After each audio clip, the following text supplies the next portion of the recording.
Hello and welcome to another edition of Pulp Picks. My name is Patrick. I'm Fritz. And we are going to give you our reading recommendations for New Comic Book Day on the last day of May 2023. Mm-hmm. And, it's whenever we run into a 5-week new comic book day or five new comic book day month, there's always kind of a thinner day or two. Yeah. And this is one of those, but still some quality books up there. And Fritz, why don't you start with your pick? So my pick is Doctor Strange issue 3. As you can tell from this cover, we're getting a visit from everyone's favorite interdimensional baddie, Dormammu. This one, it's very interesting. I'm not sure if this has been a thing before, but they call it Parlay Day. It's basically like Dormammu gets to come to Earth in the body of one of his human worshippers and just kind of gets to hang around.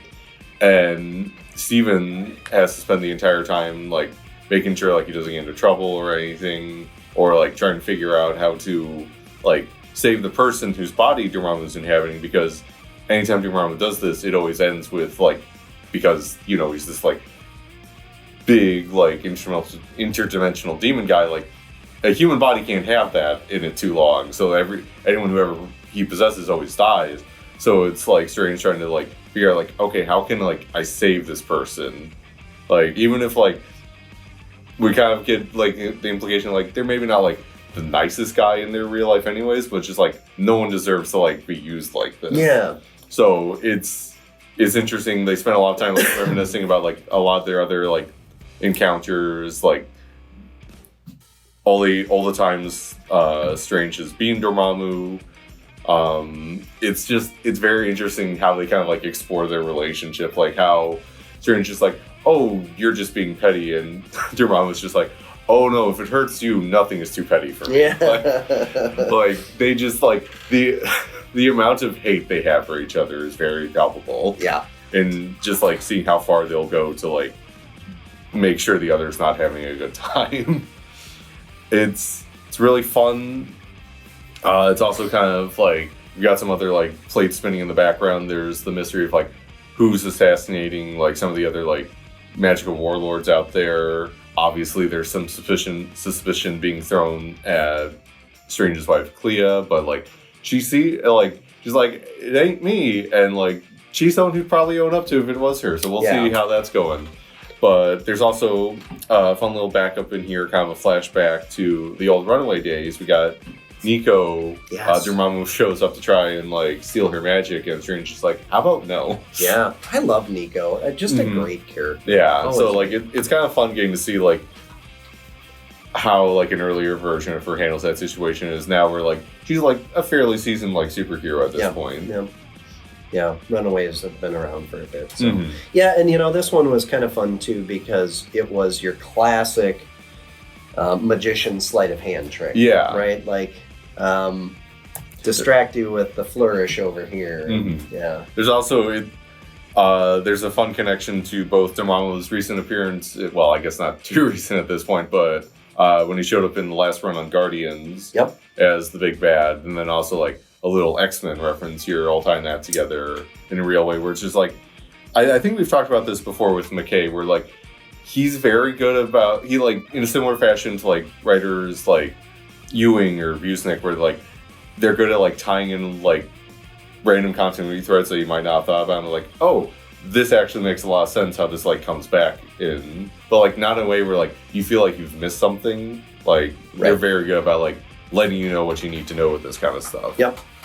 Definitely a history lesson on Doctor Strange and Dormammu's relationship in this one. But in a good way. Yeah, very cool. Well, I went with World Tree number 2 from James Tynion. And I'll start with the asterisk next to this one. This book is offensive. And so, I was explaining to you earlier today that there is a character who tells a story that's horrible. It's just awful. And it's the author is making you not like this person. You're not supposed to like this person, and that's what's happening. It still made me feel like I wanted to take a shower afterwards because it was just so gross. But this concept is so intriguing And it's one of those books where when you're reading it, you can almost kind of see it on like a TV screen, because it would make such a disturbing thriller. Like, you know, one of those where after a scene ends, you realize that you've been holding your breath. So this one has a lot less action happening, and it's kind of the aftermath of the first issue. But there's a lot to aftermath from so much to unpack from the first issue. So now we're getting kind of the setup into, you know, the first issue is all the, you know, it hits the fan, right? And now this one is like, okay, everybody's, all the players now realize that we're in this situation.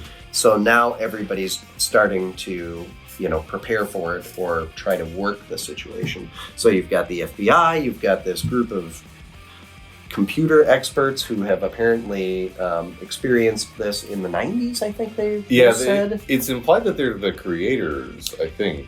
Yeah. Or at least like they discovered it originally, but that was kind of my exposed it to like the wider. Yeah, and then somehow we're able to put the lid back on it, but just barely. Yeah. And so now they're coming in to try to, you know, contain the situation, and yeah, it's really interesting.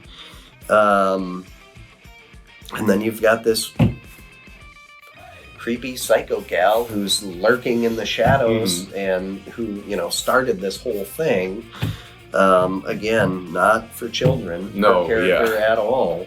But yeah, it's so dark and twisted and awful and like well and done. Tinian, like he's really good at that, because like a thing I was thinking about, like, because you were talking about how he's writing this guy who's just garbage person, horrible person, terrible. and like, and Tinian's really good at that, because like he can write garbage people who are like garbage people, you hate them, but he can also write like, oh, this guy's like awful, but I also kind of like him in a way. So like he knows how to write like I don't know, I'm not sure how to put it, but like if he wants you to hate someone, he can really make you hate someone. That's for sure. Well, and you know, this guy's obviously kind of a plot device because he's, you know, partners with the other FBI agent. Who's obviously going to be a much bigger character and much more interesting of the two. She's going to have a large role in this story, but yeah, so it's interesting. I'm very curious to see where it goes. I'm also curious to see what you guys are thinking about this week's comic books and, you know, just comics in general too. Obviously some Buzzy comics this week. We're not going to touch on that in this video. Not doing it. Yeah, so but be sure to like, subscribe, follow, do all those things. We're on YouTube, obviously. You found us there, and social media.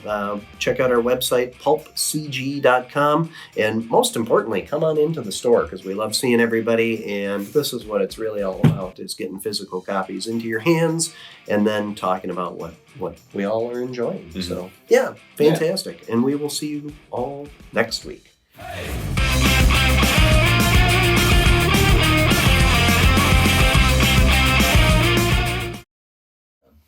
I'm so jaded. I just assume that this is all just a big ploy to make money. It's certainly a big factor in it. I don't know if we were expecting a funny ha-ha thing at the end. I don't know if we gave you one. We're mad at things. I don't